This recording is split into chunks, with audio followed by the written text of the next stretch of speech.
asignatura vamos a hablar que de forrajicultura como tal, es la ciencia que estudia los forrajes, y el forraje tiene tres definiciones descritas en el diccionario de la Real Academia Española. Es una palabra que viene del francés, etimológicamente pertenece a una palabra francesa, y está definida como hierba que se da al ganado, o pasto seco conservado para alimentación del ganado y cereales destinados a la alimentación del ganado. Una definiciones que en realidad no engloban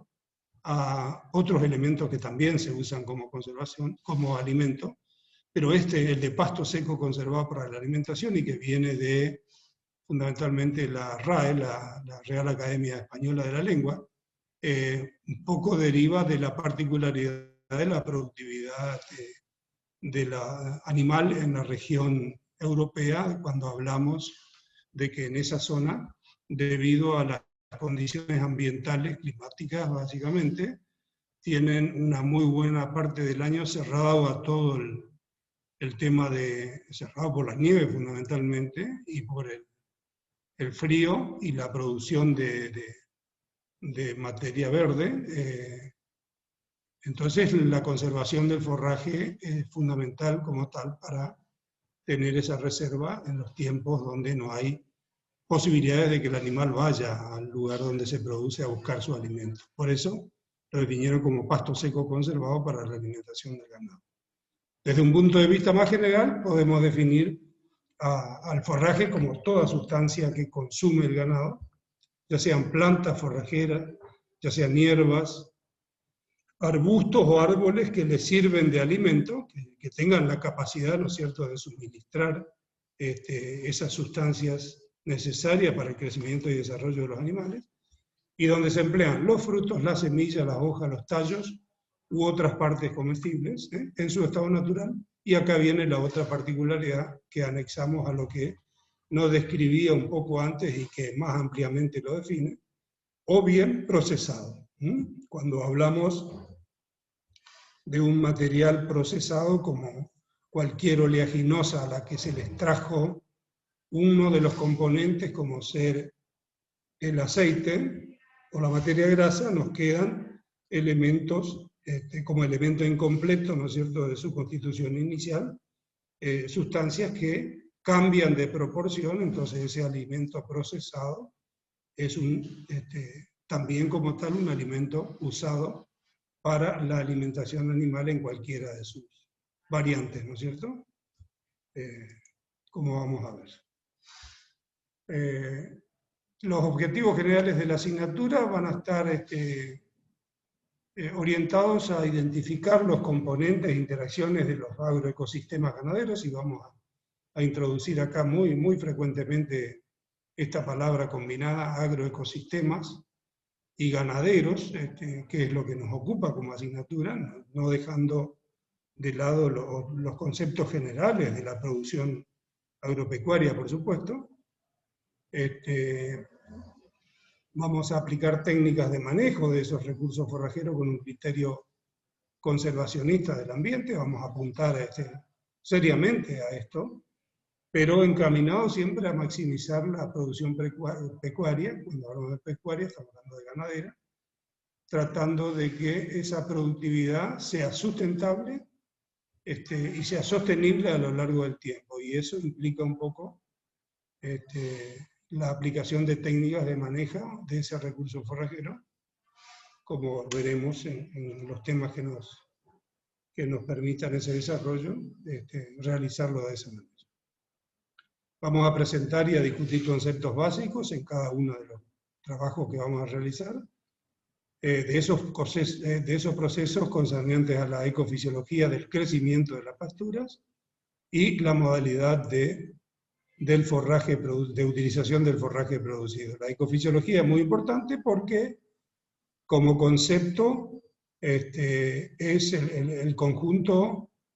de actividades que el hombre puede de alguna manera manejar o no manejar, como vamos a ver, pero que facilita el crecimiento del elemento primario necesario, que son las pasturas, ¿no es cierto?, en este caso, mayormente, para utilización por parte de los animales de ese forraje producido. Vamos a hablar de los factores ambientales y del manejo que afectan a esa producción primaria, cómo podemos intervenir en la calidad nutritiva del forraje, cosa muy, muy importante, lógicamente enmarcada en las condiciones ambientales para diferentes especies forrajeras, y de ahí vendrá, ¿no es cierto?, todo el diseño productivo que podamos hacer para armar cadenas forrajeras que nos permitan minimizar los momentos de escasez o de falta de producción, manejando tanto la producción del forraje como la carga animal, como la disponibilidad, ¿no es cierto?, de poder utilizarlo cuando hablemos de especies forrajeras pastoreadas, ¿no es cierto? La alimentación a corral es un tipo de actividad muy especial al cual haremos alguna mención, pero fundamentalmente nos vamos a ocupar en la asignatura de la producción del forraje y su utilización por parte del animal, que hasta hoy aparece como la forma más barata de producir, o sea, con menos costo y mayor beneficio para la producción ganadera argentina, y con más razón en diferentes lugares del país, atendiendo a esas diferencias ambientales en los diferentes lugares del país. La importancia de la carga animal, vamos a hacer mucho hincapié en el proceso de pastoreo y la implicancia en esa eficiencia de la utilización y la conversión en producto animal del forraje producido. Bueno, tenemos nosotros acá 4 o 5 cosas fundamentales que son, en este proceso productivo, iniciar desde este punto, en que son las plantas, y esto es agronomía dedicado a la producción de alimento para los animales, para que las plantas como organismos autótrofos y la capacidad propia de sintetizar la masa corporal a partir de los elementos inorgánicos vehiculizados con el agua, esos elementos, es decir, disueltos en el agua y en el ambiente del suelo donde vive, fundamentalmente. La hidroponía también es una forma de producir hoy, siempre lo fue. Hay que ver cómo funciona y cómo es de interesante para nuestros sistemas productivos, no hay que descartarlo. El resultado de esta actividad y la acumulación de tejidos vegetales, lo que conocemos siempre como producción primaria. Esos tejidos vegetales, decíamos, bajo la definición de forraje, dijimos que pueden ser hierbas, arbustos, árboles y sus frutos y semillas, bajo su forma natural o su forma conservada o su forma industrializada y como subproductos de la misma, ¿no es cierto? Esos son todos los tejidos vegetales a lo que llamamos la producción primaria. Finalmente, los animales se alimentan de esos compuestos, de plantas y demás que mencionamos,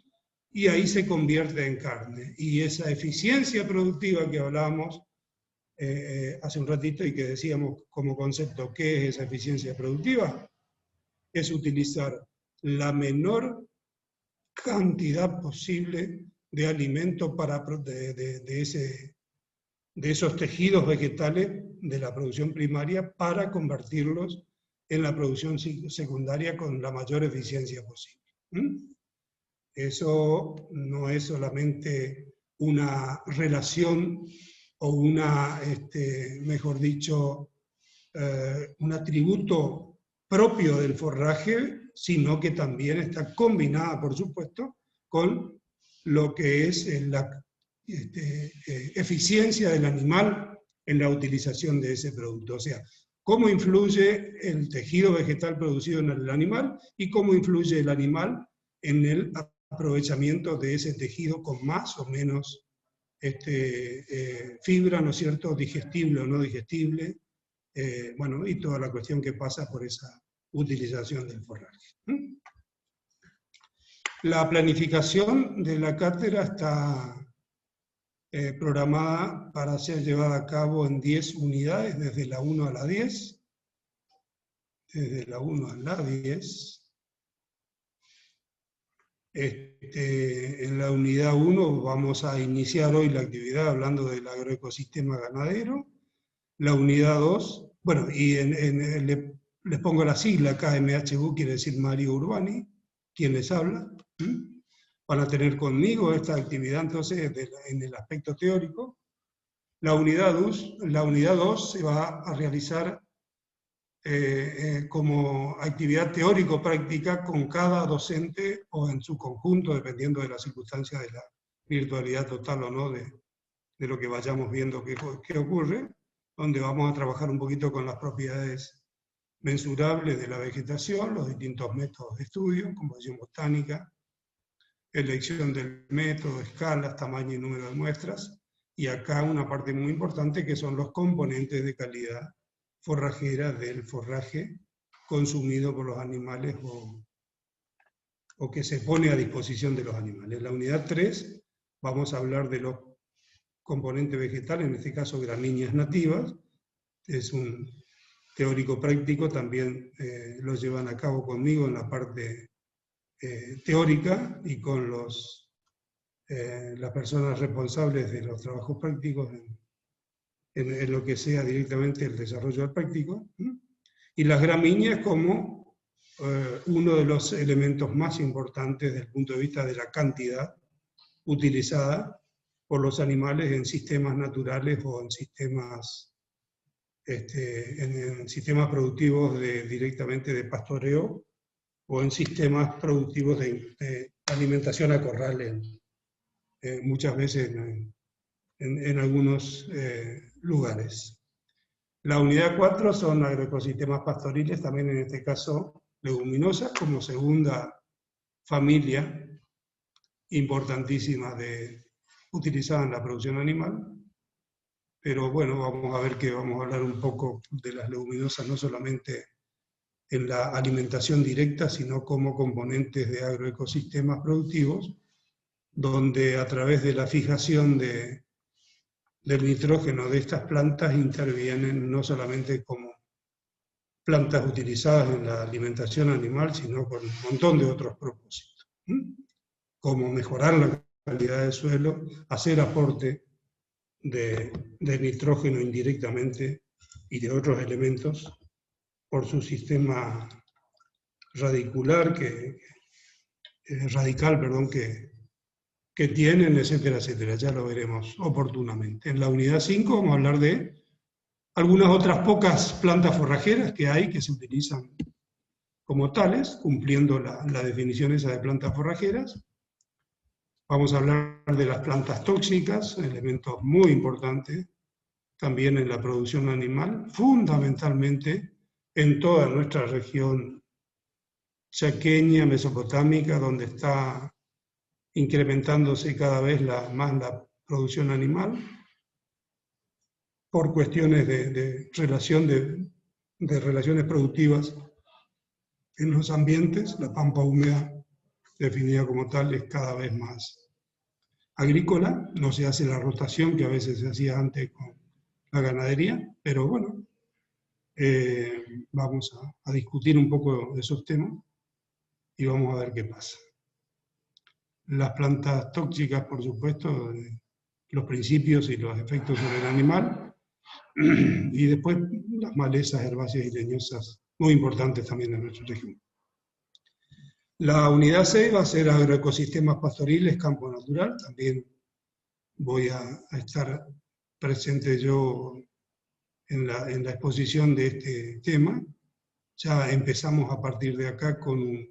una condensación de los temas vistos anteriormente, y vamos a relacionar el clima, el suelo, el relieve, y las relaciones con el crecimiento de las plantas, los distintos ecosistemas naturales y sus particularidades, como ser las praderas, los pastizales, los pajonales, las sabanas, parques, montes, conceptos que ya ustedes los conocen a través de ecología y de otras asignaturas que han visto y que vamos a hacer algún hincapié, pero visto más desde el punto de vista de la producción animal. Y conociendo ya tanto gramíneas, leguminosas y otras plantas forrajeras, vamos a hablar ya de las principales especies dominantes, características y acompañantes en estos sistemas de producción natural y por supuesto los ciclos de producción. Y aquí vamos a hacer una introducción más amplia a partir de lo que vamos a hablar en la unidad 1, que son los sistemas silvopastoriles naturales o implantados.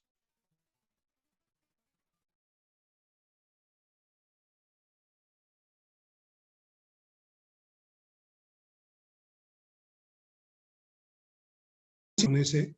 objetivo particularmente, y esa actividad la van a desarrollar con el ingeniero Carlos Acuña. Vamos a hablar un poco de todas las posibilidades de las pasturas posibles y disponibles que podemos realizar en nuestra región nordeste, por supuesto con un conocimiento de todo el país, no solamente de la región subtropical o tropical que nos compete, sino también de los conceptos de la zona templada, pero con énfasis, por supuesto, en nuestro subtrópico húmedo y subhúmedo. Tanto la región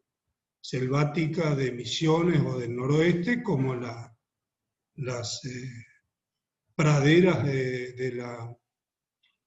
la región mesopotámica, o los montes y demás ambientes de la región chaqueña húmeda o subhúmeda. Y una cosa muy importante para nosotros son los lugares de bajos, ¿no es cierto?, donde hay retención del agua, y el agua es un componente importantísimo de esos ecosistemas convertidos en agroecosistemas, definidos a veces como humedales, pero con conceptos bastante disímiles según se trate de organizaciones más productivistas, menos productivistas, más ecologistas y más. Entonces vamos a aprovechar por ahí a discutir un poco esos temas también en el ámbito de la cátedra, y bajo un ámbito de respeto, por supuesto, y expresar las opiniones. La unidad 8, sí, vamos a ver ya la regulación del agroecosistema ganadero. Acá viene prácticamente la utilización, una vez producido el forraje, vamos a hablar de su utilización, a partir de la autorregulación de los tapices, digamos, vegetales, la interacción animal-recursos forrajeros en ambas direcciones. Vamos a hablar de las consecuencias, es decir, cómo el animal interfiere en el desarrollo del concepto de foliación del pasto, que está preparado para eso. Es un poco gracioso, pero sirve bien para entender algunas cosas cuando preguntamos por ahí, desde el ámbito de la producción animal, cuál es el peor enemigo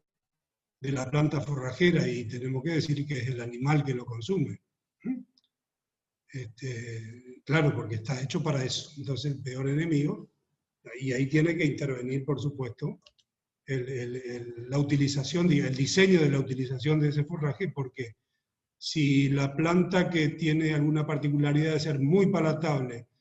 crece y se desarrolla con otro grupo de plantas que no son palatables, lo normal, lo lógico es entender que un animal que viene a ese ambiente a pastorear y que encuentra esa planta muy palatable para lo que ese animal o esos animales le gustan, el objetivo de ese animal va a ser consumir la mayor cantidad de esa planta. Y por lo tanto, en esa enemistad de la planta con el animal, la cantidad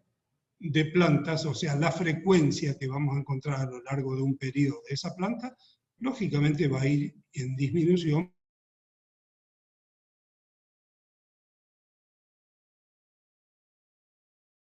porque el animal va a consumirla preferentemente de esa pasión, y favorece la competencia de otras plantas que no son tan palatables o que a veces son malezas y que directamente no son consumidas. ¿Cómo interviene ahí en el sistema productivo el garante de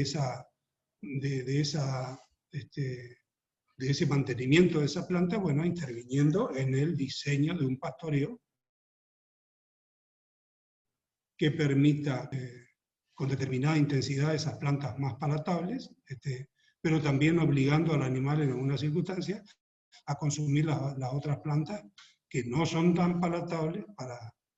para su gusto, y de esa manera nosotros ahí simplemente estamos interviniendo positivamente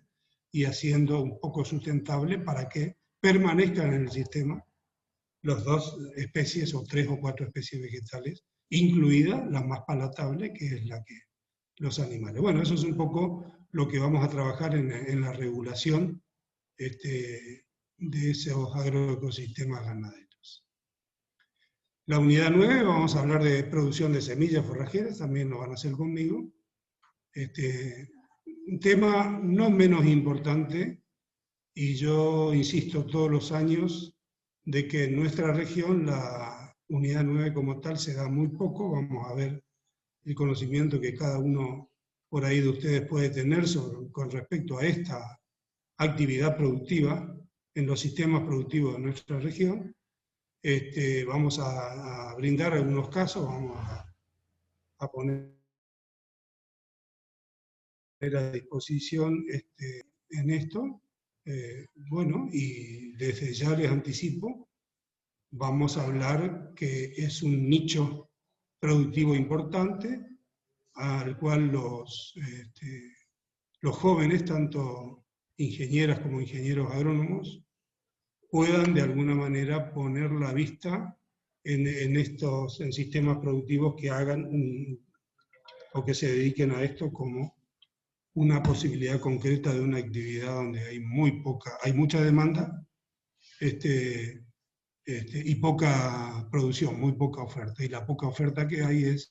la mayor parte introducida, importada, de afuera del país, o de productividad de circunstancia, como ocurre muchas veces con algunos productores. Lo discutiremos oportunamente allá por el mes de agosto. Se pone muy interesante la discusión a veces, entre todos. Y luego, como compendio general de todo, es programar, teniendo el conocimiento de las 8 o 9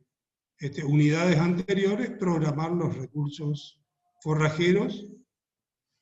bajo las diferentes formas que tenemos, ya sea el pastoreo directo, que es lo que vamos a venir hablando hasta la unidad 8 inclusive, luego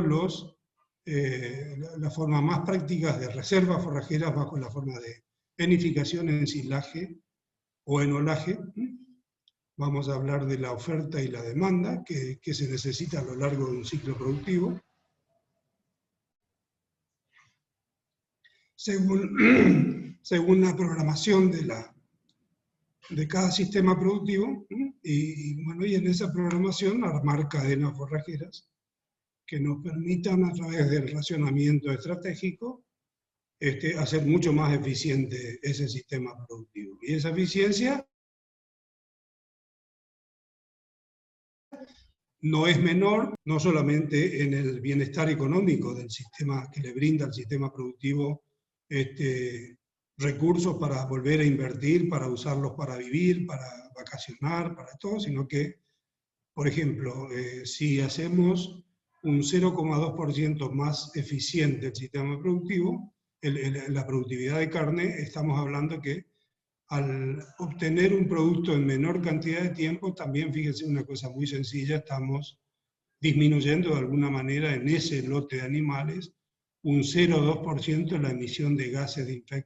efecto invernadero, como lo es el óxido nitroso, el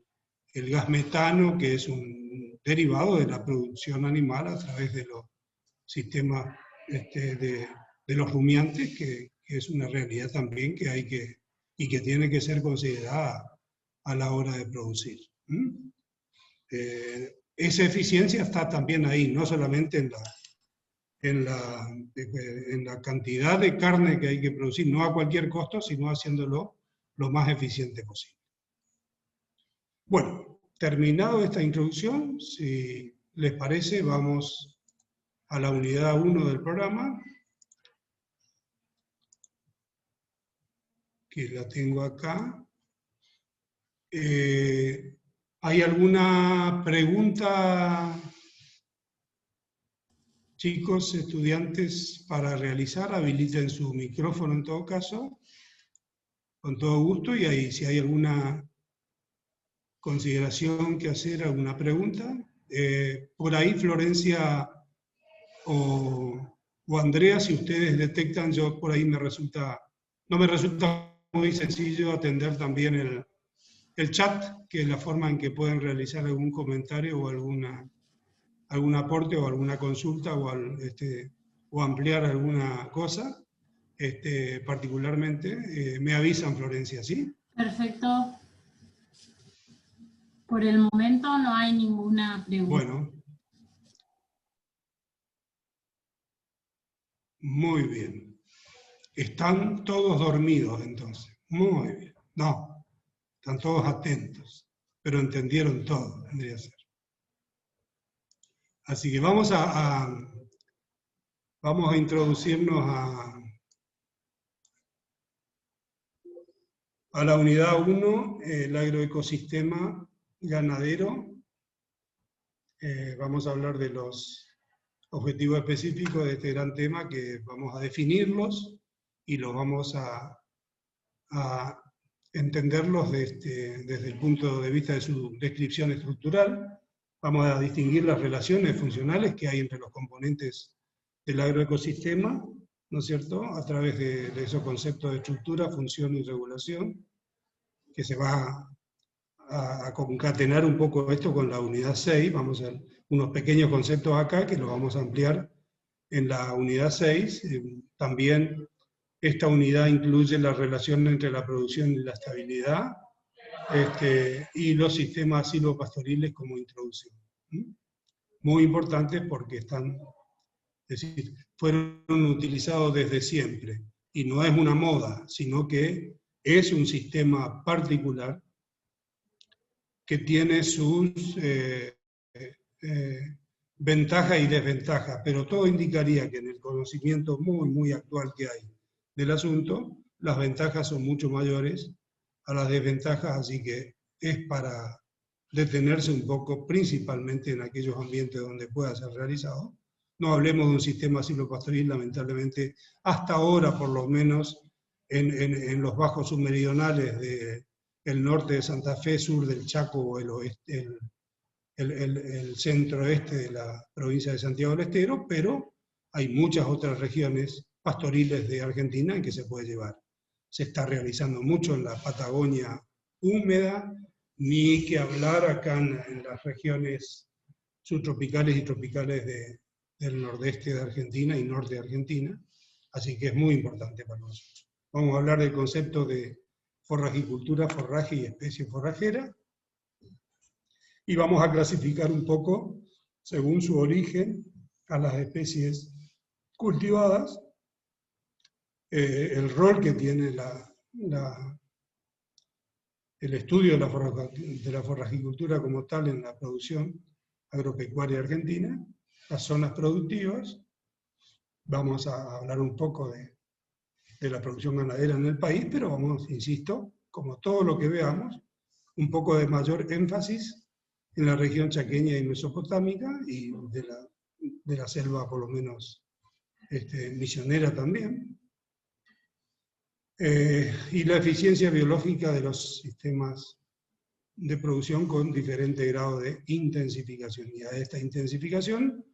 nos referimos cuando decimos que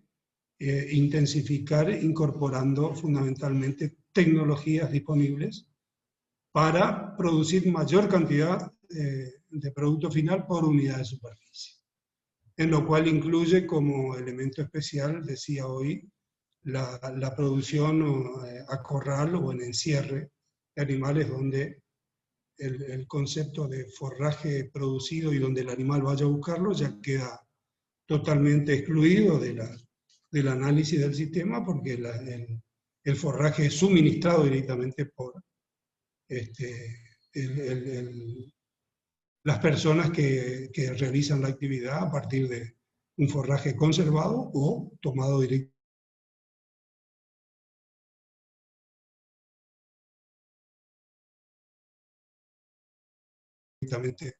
mecánicamente de utilización, porque se aprovecha muchísimo más de que no el animal esté caminando sobre la pastura e incorporándolo él, porque ya veremos cómo ese efecto del pisoteo no solamente daña, sino que reduce la cantidad de superficie disponible para el pastoreo de los animales. Ni que hablar de los lugares donde hay los desechos de los animales, estiércol y orina, que son lugares donde los animales por un muy buen tiempo no consumen ni lo que está debajo de eso, sí, ni lo que está inmediatamente al borde. Entonces, y no es menor a veces la cantidad de desechos que hay en función del sistema o el método de pastoreo utilizado. Bueno, fíjense ustedes esta gráfica que muestra un poco desde el 2008 hasta el año pasado cómo es el stock bovino en millones de cabezas y distribuidos en categorías, novillos, novillitos y vaquillonas. Es la barra de arriba de todo.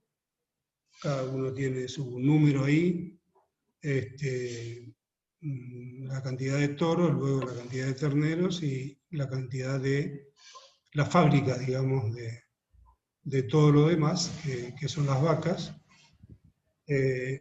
donde muestra una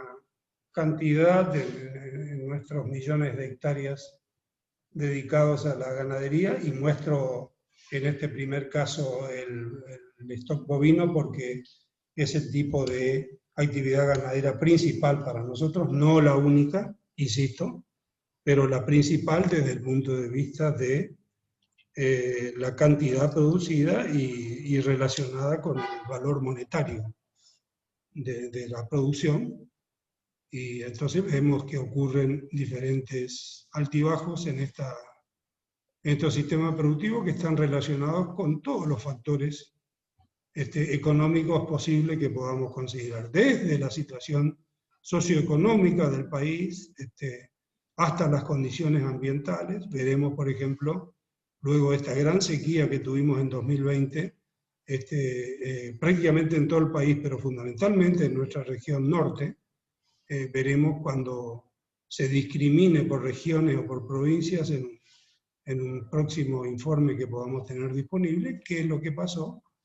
con la relación de cada uno de estos componentes animales del stock bovino, fundamentalmente en el nordeste de Argentina y en la zona norte. Y veremos cómo se movió este número. Este es otro, lo voy a bajar un poquito para poder verlo porque me tapa el encabezado de eso. Este es un gráfico interesante de la Organización Mundial de Comercio que muestra datos de cómo es la relación del consumo estimado per cápita de carnes,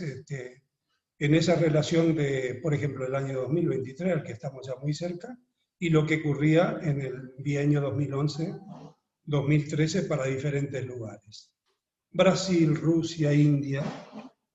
China, BRICS, que son Brasil, Rusia, India, China y Sudáfrica, agrupados juntos, África como continente, etc. Vamos a ver que se destacan 2 o 3 países como Brasil, donde hay un consumo per cápita importante, y se destacan no solamente porque tienen un gran consumo, sino que son de los países por ahí que tienen mucha población en relación al mundo, ¿no? Brasil, Estados Unidos, no está Argentina acá, pero Argentina podemos decir que supera prácticamente a todos los países, y nosotros en el consumo de carne, incorporando la carne vacuna, porcina, aviar y otros carnes de menor cuantía en esa cantidad, superamos, no holgadamente, pero sí estamos por los 100 kilos de consumo anual de carne por persona en el país. La distribución de ese consumo por persona ya es otra cosa. Es decir, no todos, evidentemente, en promedio tenemos 100 kilos de consumo, pero no necesariamente quiere decir que todos los integrantes del país consumimos alrededor de 100 kilos de carne por persona y por año. Pero lo que sí es interesante, ven, acá hay incremento, Brasil marca incremento, Rusia marca incremento, Estados Unidos marca incremento, la China, esto es un dato importantísimo porque este pequeño incremento relacionado con lo que podamos encontrar de incremento por ejemplo, en Japón, claro, la China son 10 veces más que los japoneses, un poquito más me parece. China solo es mucho más que todos los países desarrollados, entonces este pequeño incremento implica a millones de personas. Por lo cual este aumento sostenido del consumo tiene que ser lógicamente llevado adelante con el aumento de esa producción. Y ese aumento de producción lo entendemos cuando hay valores finitos e infinitos de productividad, como son los valores finitos, la cantidad de tierra y de espacios disponibles para esa producción animal, y los valores no tanto infinitos, pero que sí pueden ser mejorados, es el manejo y la utilización de la tecnología en producir alimentos en mayor cantidad y con menores costos cada vez más. Eso es lo que un poco también la agronomía, junto con los demás, con las demás profesiones, estamos abocados. Pero nos entusiasma estos valores, quiero decir, fíjense, se incrementa en la relación 2012, por ejemplo, 2023, hay un incremento, no hay solamente un mantenimiento, sino que se va a necesitar más carne a medida que pase el tiempo, entonces hay que producirla. ¿Quiénes tienen que producirla? Los productores, la familia productora, la empresa productora. ¿Con quién? Con el asesoramiento tecnológico de los profesionales que somos nosotros. Así que tenemos bastante que ver en el tema. Por ejemplo, a marzo del 2017 no tuve tiempo de buscar un dato más actual, debe haber seguramente a veces, no es fácil encontrarlo, pero fíjense, por provincia, la distribución del ganado bovino, en este caso, a marzo del 2017, con datos del SENASA, nos da una población en cabezas de 53 millones, si lo miramos con este dato, en 2017 más o menos estamos, acá hasta 50, 60 millones, coinciden más o menos los datos procesados del SENASA, por supuesto, muestro esto porque a veces hay bastante incongruencias en datos provenientes de organismos gubernamentales, como lo es en este caso directamente el SENASA, el Servicio o la Dirección Nacional de Sanidad Animal, y datos de institutos como el INTA, o de trabajos individuales de universidades o Ministerio de Agricultura. Bueno, es lindo comparar por ahí, tener, en este caso hay coincidencia. Y esto nos implica un poquito conocer qué pasa en cada lugar, en cada provincia, ya regionalizado el asunto, donde vemos que la mayor cantidad de producción de cabezas por hectáreas en diferentes categorías, bueno, encabeza la provincia de Buenos Aires, por supuesto, después le siguen las provincias de Corrientes, de Córdoba, Entre Ríos, Santa Fe, La Pampa, Santa Fe Zaca, como la segunda provincia productora, y se mantienen, y después se distribuye a lo largo de las provincias restantes, la cantidad dependiendo de las condiciones acá, las condiciones ambientales y o productivas, tienen muchísimo que ver en este. No, recuerden que en esta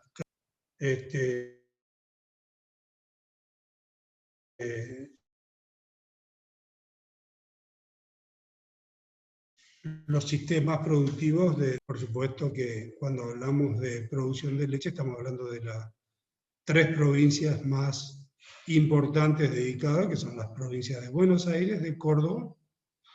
y de Santa Fe. Y por lo tanto también ahí tienen concentrado la mayor cantidad de unidades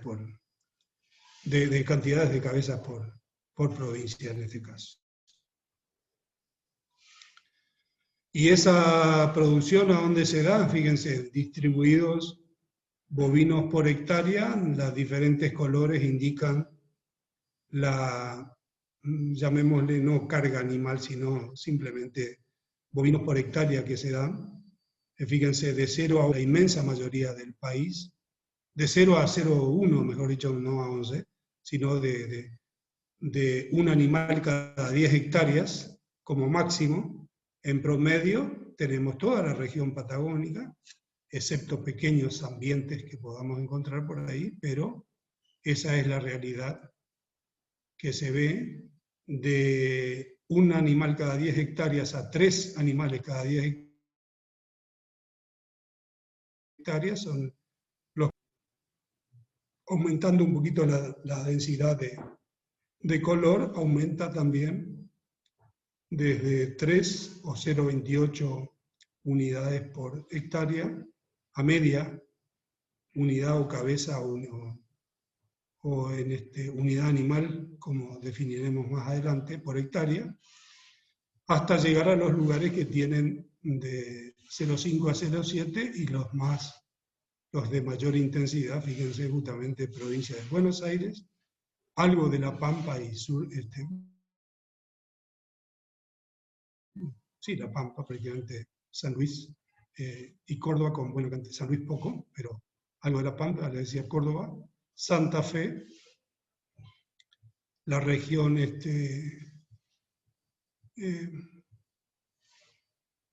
de la Mesopotamia, sur de Corrientes, norte de Entre Ríos, y visto desde otro análisis y punto de vista, visto con puntos, donde un punto de esto, cada uno de estos puntos significa o equivalen a 5.000 cabezas. Fíjense cómo se ve, ¿no es cierto?, una mayor densidad de animales en la región noreste del país, en la región centro, este y centro-oeste, húmeda argentina. Fíjense, esta densidad coincide básicamente con la mayor densidad que vemos acá, y que vemos acá, y que vemos en la provincia de Buenos Aires, que acá corresponde a la región de producción lechera o la cuenca cordobesa importante del país. Hablemos para que ustedes se localicen, 2 o 3 ciudades importantes que son Rafaela, por ejemplo, Esperanza, donde está situada la cooperativa lechera Milcao, Sancor en Rafaela, y en otro lugar que no recuerdo ahí, muy cerca, una ciudad muy cerca, más hacia el norte de Rafaela. El centro norte de Córdoba también, y mucha de la región, mucha concentración en la región de la famosa Cuenca del Salado, que está dedicada en su mayor parte a la producción ganadera de la provincia de Buenos Aires, lo cual hace que, fíjense, veamos, además de la lechería que tienen en diferentes lugares, veamos que la población prácticamente del total bovino del país es de 1/3 localizada en la provincia de Buenos Aires, y fundamentalmente la mayor parte en esta cuenca del río Salado, que desemboca acá en la bahía de San Borondón. Analizando estas ecorregiones de Argentina, podemos ver que es decir, tiene el objetivo de comparar un poquito que por qué se concentra en el centro, norte y este del país, como lo indican estos dos gráficos. ¿Qué pasa? Bueno, acá tenemos la región de la Pampa húmeda, el Chaco húmedo, el Chaco seco, la región de los esteros y las selvas, digamos, la región selvática de Misiones y de las Yungas, donde hay, en mayor o menor medida, en toda esta región, un elemento importantísimo de la productividad, que es ¿qué cosa? Lo pasamos, por ejemplo, de la región chaqueña, y desde el este de la región chaqueña podemos hablar de un gradiente de disminución de precipitaciones de 100 milímetros para comenzar aquí en la región este en 1200 milímetros para llegar a la región centro y oeste de la región chaqueña con precipitaciones que alcanzan en algunos casos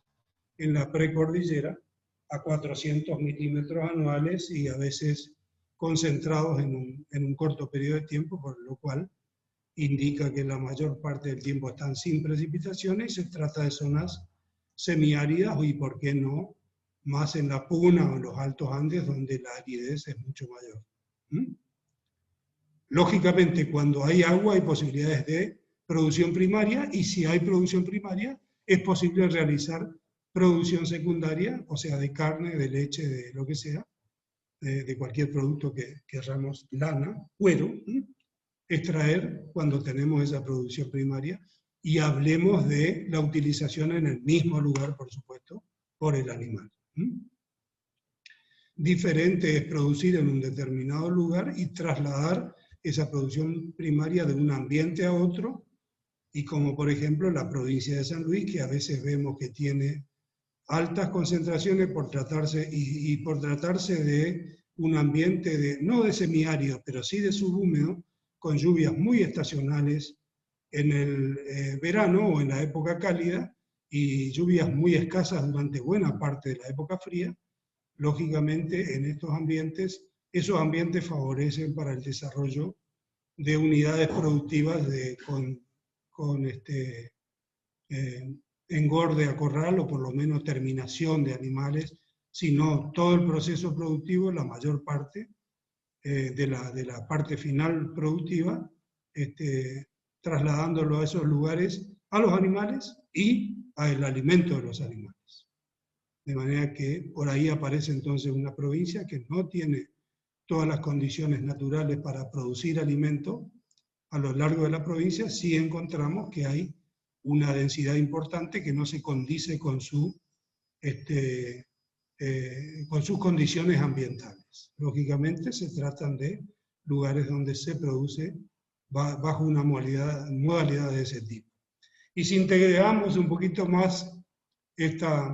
acá la producción bovina total, producción ganadera total, incluyendo bovino, ovino, equino, en cantidad de cabezas y distribuidas a lo largo de todo el país. Fíjense, comparamos con las regiones, con las ecorregiones de Argentina que mencionábamos recién, con los tipos de la distribución de la población argentina también en estos ambientes. Este valor que es muy importante, que es el índice verde normalizado de vegetación, que nos indica la actividad fotosintética que hay en cada región. Para que lo interpretemos un poquito, esto es la selva de las Yungas, tucumano-granense, fíjense, con mucha actividad fotosintética. Esto es el nordeste subhúmedo y húmedo de nuestro país, efectivamente las regiones del Chaco, Corrientes, aquí aparece Misiones, toda la Mesopotamia, por supuesto la actividad en su conjunto, tanto de los ambientes naturales como los modificados, los productivos de producción anual o de producción plurianual, como son las forrajeras, forestales y demás. Y aquí, por supuesto, la región productiva del país en relación a cantidad de elementos y bienes producidos de origen agropecuario, y la mayor actividad fotosintética. Entonces, Hay actividad fotosintética donde hay posibilidad de que crezcan plantas y a través de su proceso autótrofo producir fibra, ¿no es cierto? Y comida en esa relación de utilización del agua, cortando los elementos nutritivos y aprovechándolos a través del proceso fotosintético para convertir esa energía lumínica en energía química almacenada, bajo las diferentes formas. Aquí también ven que tenemos un cordón de alta actividad fotosintética, que son las regiones del oeste de Argentina y de Chile, que hacen referencia principalmente a los bosques patagónicos con mucha actividad fotosintética, no necesariamente con buena producción animal, porque hierbas ahí para alimentación no son fácilmente producidas, pero sí nos indican que hay algún tipo de actividad ganadera importante. Aquí, por ejemplo, estos, los de color verde, representantes en la Patagonia por el tipo de producción para lana, fundamentalmente, debido al área de la zona más húmeda, donde Mario, los caprinos discúlpame. tienen ¿sí? Se te está Sí, cortando el Andrea. audio. Ah, buenísimo. Veo que me aparece el aviso de menor de problemas de conectividad. ¿Ahí me están escuchando bien? Ahí te escuchamos, Mario. Quizá cortando la cámara. Bueno, cuando yo vea, tal vez sacando la cámara, sí, podría ser esa alternativa. A ver ahí, vamos a intentar, ahí ocupa menos y ocupa menos. Buenísimo. Y ahí va a ver. Bueno, cuando vea que aparece el cartel de conectividad inestable, de internet inestable, voy a volver a repasar y les pregunto cualquier cosa. Pero fíjense qué interesante, les decía, producción ovina, fundamentalmente en la Patagonia Argentina, también es importante en la provincia de Buenos Aires, pero fíjense acá, aparece en el centro prácticamente de la región, como se llama, de Corrientes y Misiones, Mesopotamia, una actividad ovina muy importante con epicentro en Mercedes, en Curuzú, como ciudades de esa región, en el norte de la provincia de Entre Ríos, y que deviene de condiciones ambientales propicias, pero que deviene también de condiciones propias de una inmigración de una región europea, como lo era los inmigrantes de la región vasca, del sur francés y extremo noreste de España, que conocían y que sabían de esa producción y que se afincaron fundamentalmente en esta región y que se dedicaron a la producción bovina. Entonces aparece como una isla productiva de actividad bovina, no simplemente por las condiciones ambientales, que sí expresan un poco la condición de ese tipo de producción en la Patagonia Argentina, y que por lo tanto se desarrolló, lo que no quiere decir que no se desarrollen las otras actividades, caprina, bovina también, por supuesto, pero se ve que tiene mucho mayor intensidad la cría bovina, pero aquí, además de encontrar condiciones ambientales propias del ambiente, como temperatura, humedad, disponibilidad de alimentos y demás, tuvo mucho que ver un proceso sociológico que fue la incorporación a estos ambientes de gente que venía desde otros lugares, es decir, se introdujo a esa región, gente que sabía y que tenía el know-how del conocimiento, valga la redundancia, de la producción ovina. Por lo tanto, se dedicaron a eso y continúa bastante en la actualidad. Esto es a marzo del 2011. Tal vez estas relaciones pueden haber cambiado un poco en los últimos 10 años, pero es interesante saber que en años anteriores fue mucho más intensa. desarrollar actividades secundarias como no solamente frigoríficos dedicados a la actividad ovina, sino también cooperativas que producían y procesaban la mayor parte del producto de la lana obtenido en esta región. Lógicamente que el desarrollo de la fibra sintética le produjo un golpe como tal a la producción natural de fibra como es la lana, pero bueno, a tiempos diferentes, producciones diferentes y sistemas de ofertas y demandas diferentes que hacen que por ahí la situación cambie. Vamos a hacer, si les parece, una última parte de introducción a los elementos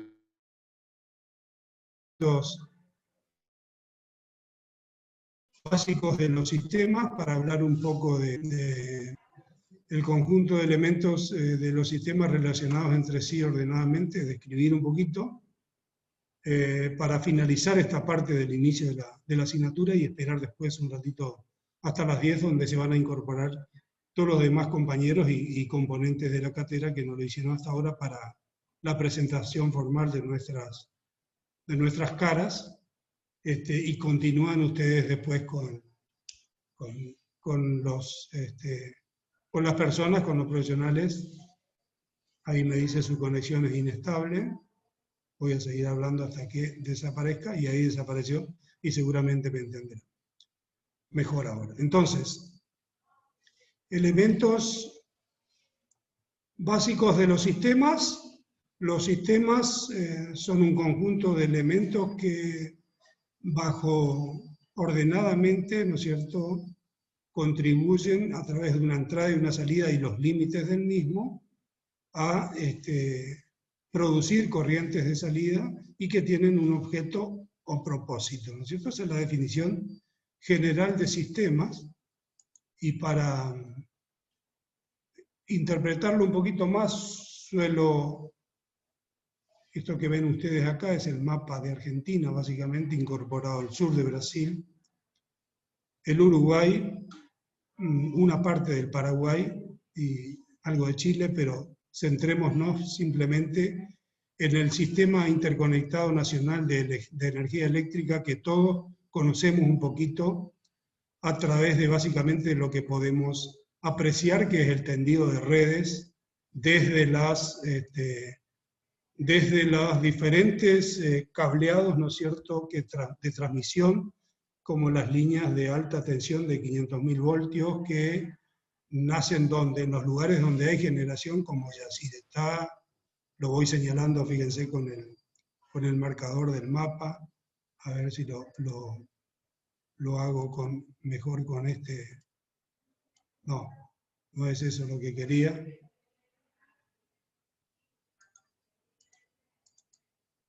Bueno, no importa. Yacyretá, Salto Grande, aquí en la provincia de Entre Ríos con Uruguay, en el noreste de Entre Ríos, la generación térmica importante en la ciudad de Salta, generación térmica importante en Córdoba, en el conurbano bonaerense en varios lugares, tanto térmica como, sí, bueno, la energía nuclear también es finalmente convertida en energía térmica y convertida luego en energía eléctrica. Tal vez uno de los primeros desarrollos del país en energía hidráulica, junto con Yacyretá y Salto Grande, fue el Chocón Cerros Colorados, en las provincias de Neuquén y Río Negro, sobre el Río Negro. La particularidad es que en estos lugares de generación se forma un sistema interconectado nacional que transmite esa energía a través de esas grandes redes de distribución que nosotros vemos y que transmiten en 500.000 voltios, que unen, ¿no es cierto?, a todo el país. Fíjense que acá hay una red que viene hasta el sur del país y llega hasta el extremo sur de la Patagonia, con la posibilidad de conectarse a dos grandes represas que están diseñándose y prontas a construir acá en el río Santa Cruz, pero que para que nosotros que conocemos el noreste, fíjense, vamos a ver un poquito lo que nos compete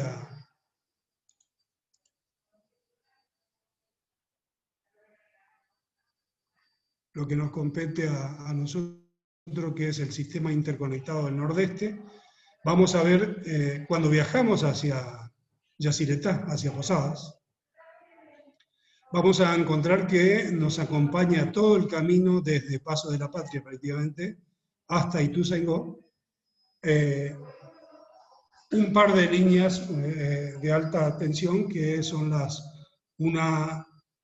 más antigua y una más reciente que está terminando de construirse, de dos líneas de 500.000 voltios que cruzan el río aquí al sur de Paso de la Patria y se conectan en esta gran estación de Puerto Bastiani en el Chaco, que redistribuye en 500.000 voltios hacia la provincia de Formosa y hacia el sur de la provincia del Chaco, acompañando a la Ruta 11 hasta llegar a la primera subestación que está al sur de Reconquista acá, y también se interconecta con esa gran central termoeléctrica que hay en la provincia de Salta, que les decía yo, y que nuevamente se redistribuye hacia el sur o hacia otros lugares de Salta. Lo importante de saber es que estas torres de transmisión de energía pueden llevar o traer energía eléctrica de cada uno de estos lugares según se esté produciendo en mayor cantidad o menor cantidad y según la demanda que exista en cada lugar. Por eso se llama Sistema Interconectado Nacional de Energía Eléctrica, y ese sistema comienza con una serie de lugares donde se va reduciendo la energía en su potencia, es decir, de 500.000 voltios pasa a 133, y son las redes, por ejemplo, dos de ellas que vienen acá por el cruce del puente Chaco Corrientes y que ingresan a la provincia de Corrientes a través de la transformación que se hace en este lugar de Puerto Bastiani, o en Rincón de Santa María, acá en Yacyretá, que también tiene rebaje de energía de 500.000 voltios a 133, para una transmisión mucho más cercana, en kilometraje, y va a las grandes estaciones transformadoras situadas ya en los grandes poblados, como podemos ver cuando salimos hacia el norte o el sur de la ciudad. Vamos a ver dos redes troncales importantes de 133.000 que ingresan a la ciudad por el lado noreste de la ciudad y van hacia la estación de Santa Catarina, que se llama, una de ellas, y la otra situada en el campus de la UNE, que está ahí muy cerca del campo experimental de la facultad, sobre la Ruta 12 y en terrenos que ocupa la Eragia. Ahí tienen 1 hectárea donde se transforma nuevamente de 133.000, bajando la intensidad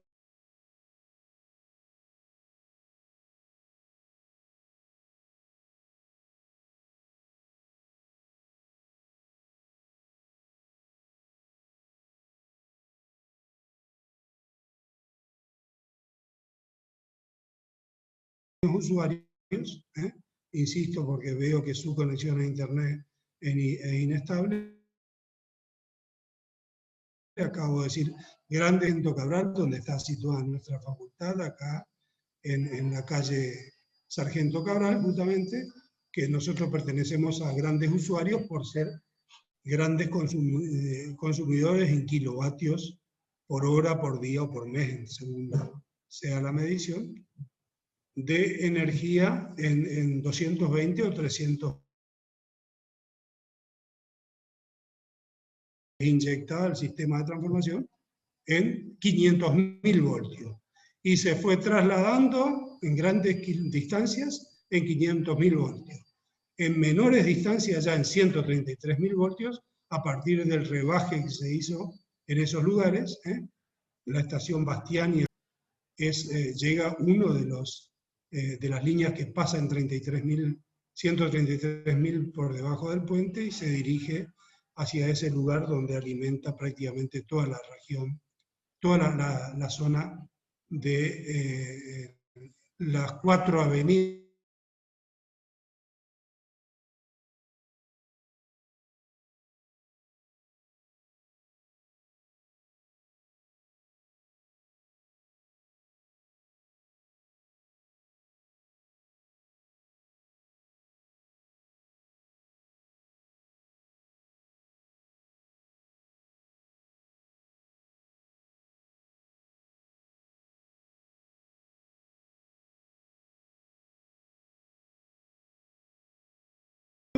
lo aprovecha a través de diferentes formas de esos subsistemas que intervienen en los. Cuando pasamos, por ejemplo, es interesante, cuando pasamos la ciudad de Ituzaingó, vamos a encontrar que primero vienen 2 cables, 2 cableados importantes hacia la zona suroeste de la provincia de Corrientes, que atraviesan el río Paraná y se interconectan aquí en la provincia del Chaco, en llamada Puerto Bastiani, pero fíjense, desde aquí vamos a ver 5 líneas de energía que atraviesan directamente, apenas atraviesan el peaje de Ituzaingó, yendo hacia Posada por la ruta nacional número 12.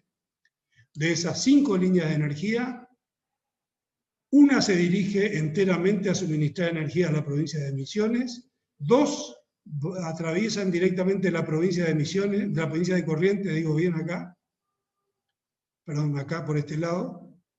y cruzan a Brasil,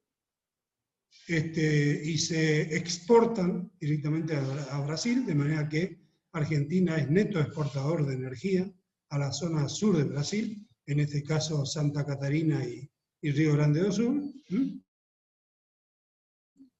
y otras que vienen por esta zona y se interconectan con las líneas que salen desde la represa de Salto Grande para estar conectadas al sistema interconectado nacional y suministrar energía al gran consumidor nacional que es la región metropolitana de Buenos Aires, luego también región metropolitana de Rosario y región metropolitana de Córdoba. Prácticamente el 20-25% de la energía consumida en todo el país es generada en este lugar, en la represa de Yacyretá. Y este es el funcionamiento a veces del sistema interconectado de energía eléctrica, que parte de grandes, así como un grupo electrógeno genera energía eléctrica en un determinado voltaje para alimentar una casa, un quincho, una carpa a veces de vacaciones que tiene una heladerita y un par de focos, cuando nos vamos a hacer campamentismo por ahí, con un elemento muy pequeño, hasta un sistema como nacional e internacional, como en este caso, que genera y suministra y distribuye energía que es aprovechada por todos los sistemas. A estos sistemas podrían incorporarse en algún momento, se está haciendo en algunos lugares, pero en otros lugares del mundo, la energía eólica y la energía solar a través de la conversión en energía eléctrica de los conocidos como paneles solares, que ya en muchos casos, por ejemplo, una actividad muy desarrollada en el oeste de Estados Unidos, en el estado de San Francisco, donde muchos techos de ambiental y son aprovechados en el domicilio y el remanente es inyectado al sistema. Así que pasan a formar parte de ese gran sistema de energía eléctrica. Nosotros, en algún momento, ya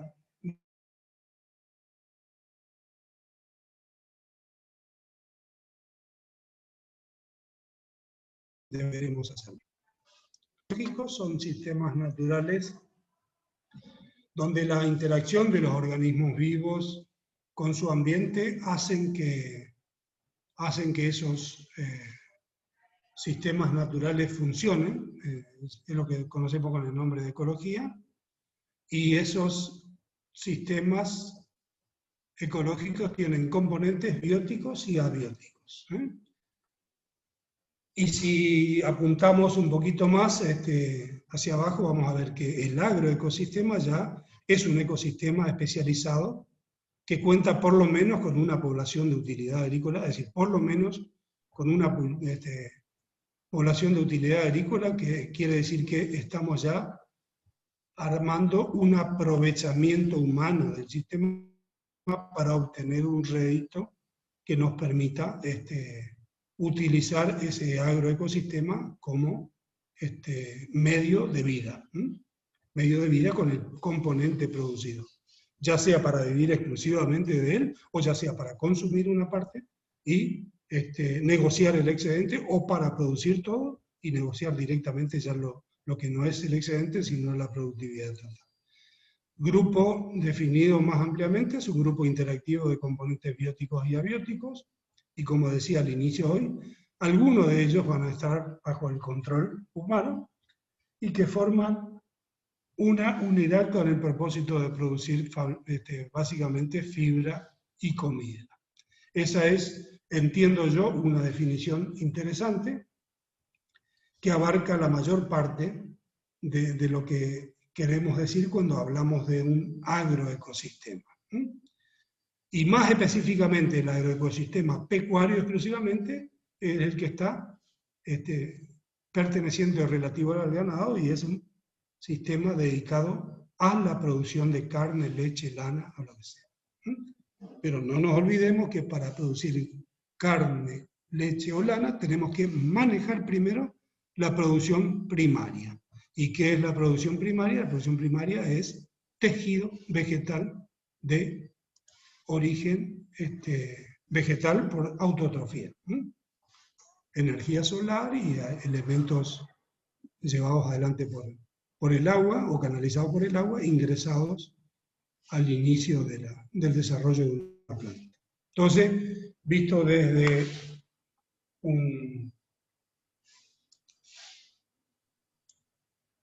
un esquema del componente de un agroecosistema ganadero-pecuario,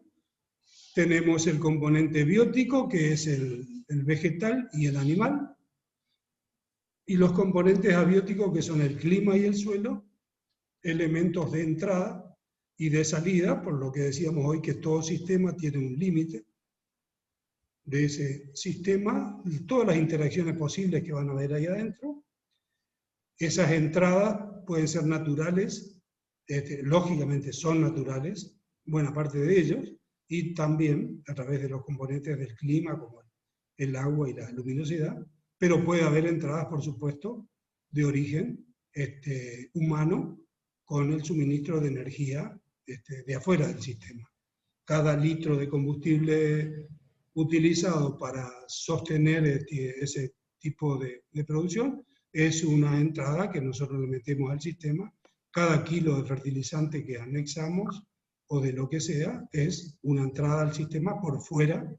del ámbito natural, porque si no tuviéramos eso, estaríamos hablando directamente de un ecosistema. Y la salida, que es lo que nosotros esperamos que nos suministre, la salida como un bien, nos suministra entonces lo elemental que es para obtener un rédito económico, con el hombre acá actuando para, podría decir también el ser humano, para no decir él. Cuando yo hablo de hombre, recuerden, no hablo de varón, sino que hablo del hombre como bajo sus diferentes heridas, como es hoy, como ser humano. Entonces esa interacción hace que tengamos mayor o menor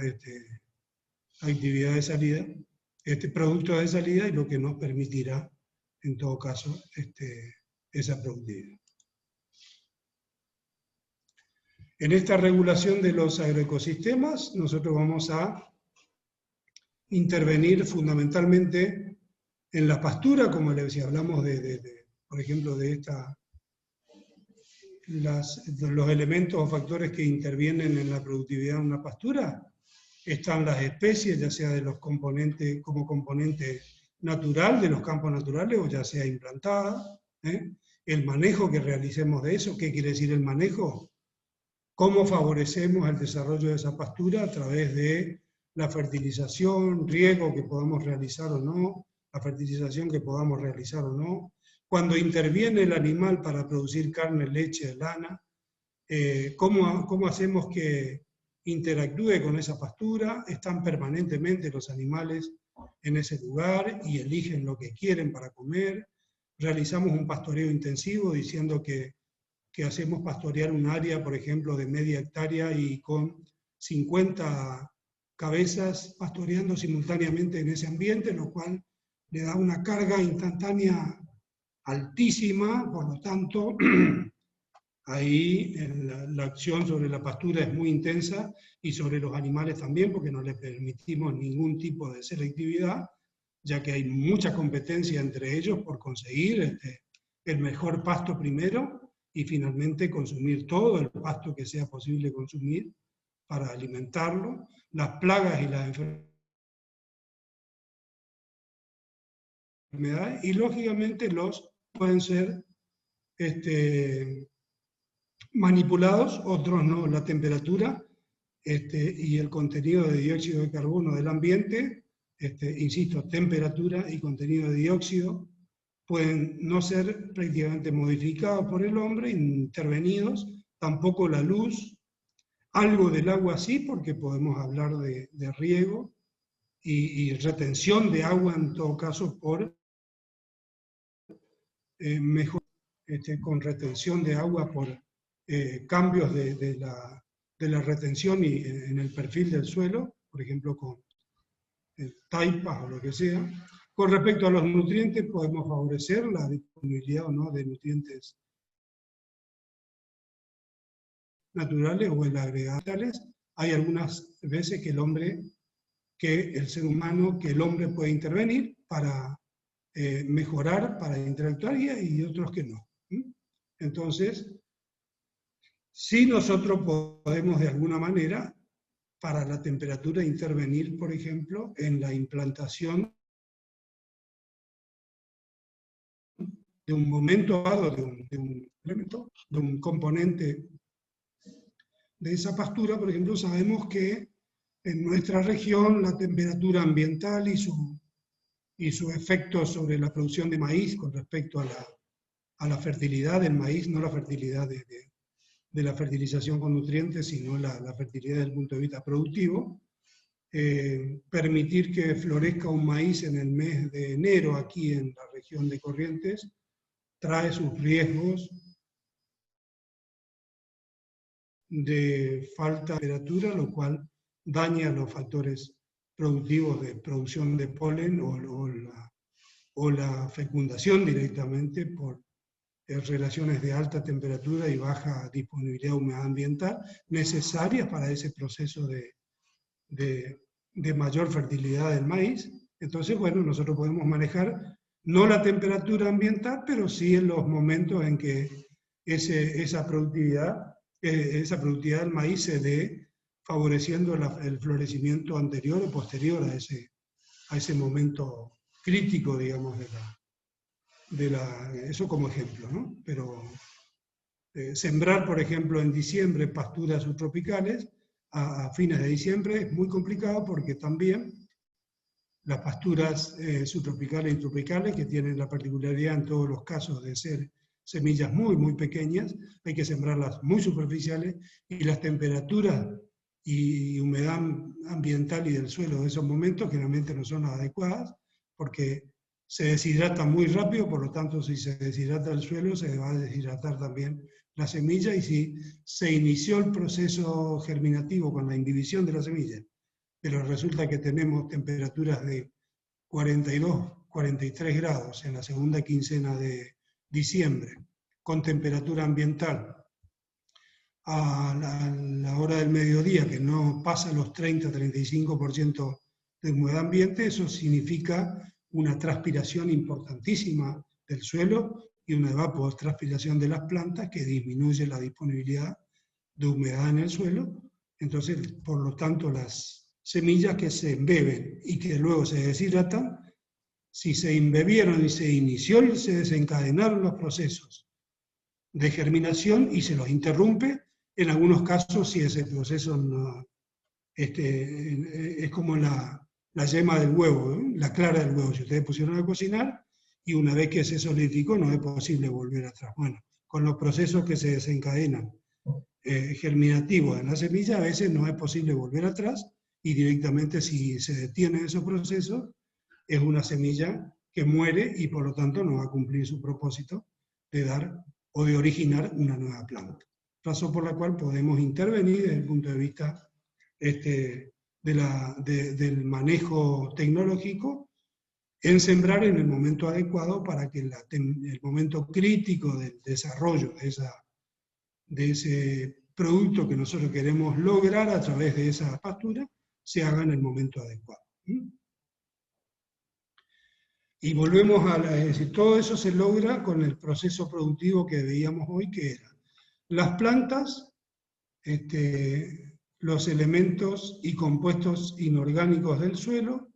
y la luz solar como energía que es aprovechada por las plantas a través de que estos organismos autótrofos que son capaces de sintetizar la propia masa corporal a través de esos elementos disponibles, ya sea natural o artificialmente, decía, que los vehiculizamos con el agua para que ingresen a la planta, la actividad fotosintética desarrollada a través de el aporte energético de la energía solar, realizamos, ¿no es cierto?, nosotros, como resultado de esta actividad, tenemos los tejidos vegetales y eso es lo que conocemos con el nombre de producción primaria. Luego, esos sirven de alimento para los animales, que son herbívoros en este caso, y esos elementos crean la estructura corporal de los animales, con cada uno con su producción para la que está destinada, y eso es lo que conocemos con el nombre de producción secundaria a través de este proceso productivo. Esto, si intervenimos nosotros o no, tiene poco que ver para que ocurra en esta producción primaria y secundaria, porque siempre existió en la humanidad. Por eso el hombre era cazador-recolector y este proceso ocurría naturalmente. Ahora, cuando el hombre se hizo más sedentario e intervino en esta actividad primaria primero, favoreciendo algunos, el manejo de algunos elementos o compuestos para favorecer esa capacidad fotosintética a través de darle las condiciones fisiológicas, ambientales a las plantas, agregando fertilizantes, mejorando su capacidad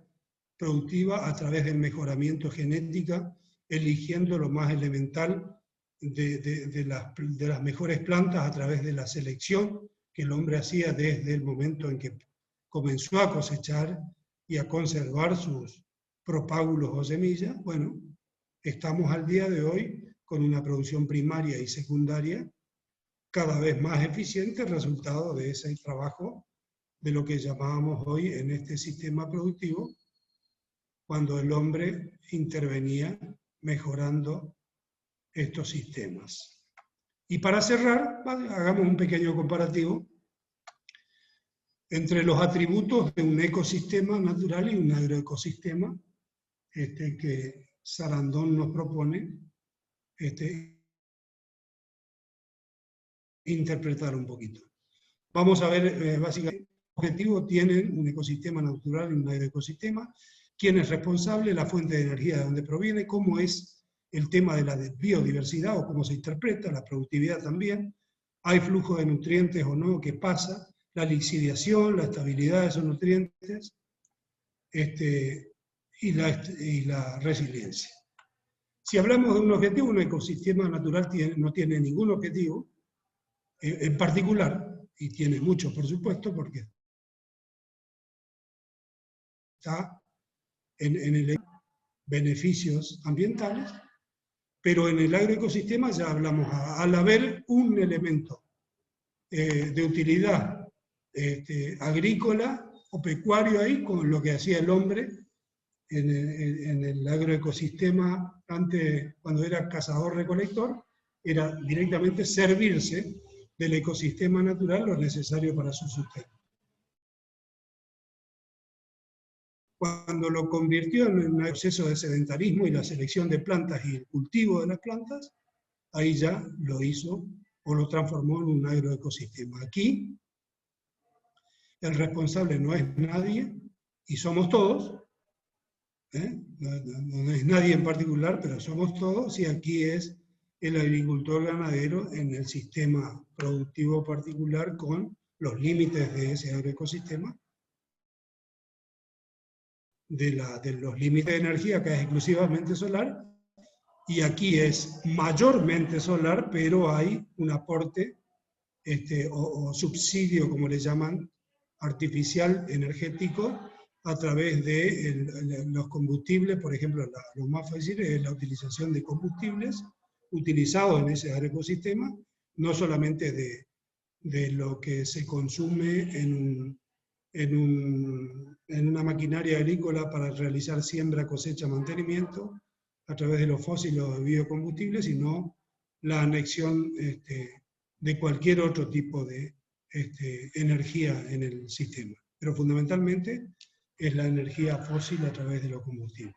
La biodiversidad, por supuesto, es alta en los ecosistemas naturales, y aquí se reduce, y es siempre, cuanto más especializada es más baja. Hablemos de lo que pasa en la mayoría de la productividad agrícola del país. Son sistemas de absolutamente baja biodiversidad, hasta nula, porque prácticamente lo que se cultiva en la mayor parte hablando de los cultivos principales del país, es una única especie y una única variedad en un sistema en particular, ¿no? Puede variar en un sector de esa región del país, varía por supuesto entre las provincias y las regiones, dependiendo de las condiciones ambientales, etcétera, etcétera, pero la biodiversidad natural es entendida. El nutriente acá es cerrado, o lo máximo cerrado, lo que no implica que por ahí, si hay algún tipo de erosión, no puedan producirse erosión natural. Y, por ejemplo, sabemos que desde la región chaqueña o de la región, desde la región misionera, de la selva misionera, la vemos pasar por el Paraná a esa erosión, donde vemos la gran cantidad de sólidos en suspensión que bajan por el río a través de los del curso principal de los ríos Paraná y Paraguay, y lo vemos, y el delta del río Paraná, conocido como delta, en Santa Fe, Entre Ríos y el noreste de la provincia de Buenos Aires, sin lugar a duda, es básicamente suelo y elementos devenidos de la acumulación del río Paraná. Entonces, es baja en sistemas productivos, en ecosistemas naturales, y es baja por ahí en agroecosistemas que tengan como mucho cuidado el tema del manejo y la conservación del suelo, fundamentalmente.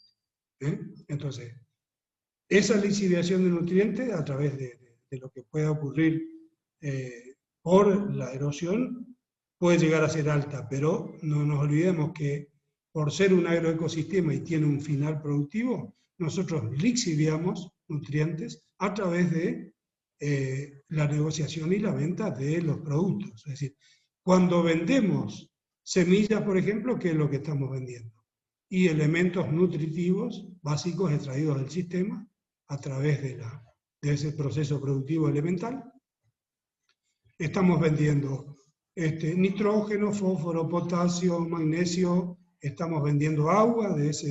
captada de ese agroecosistema,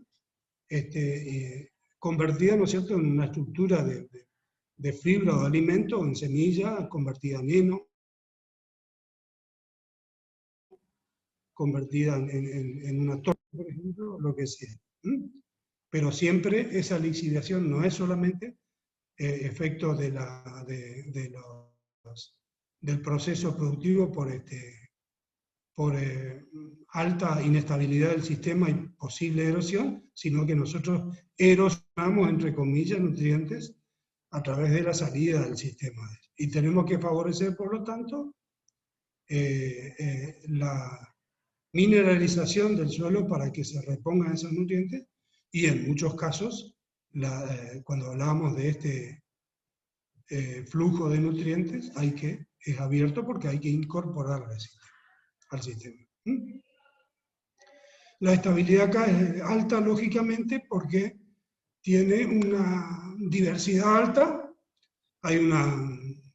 diversidad alta y una baja lixiviación de nutrientes, por lo tanto la estabilidad se entiende como que es más alta. Aquí ya conocemos y sabemos que cualquier condición ambiental nos puede reducir la productividad de esa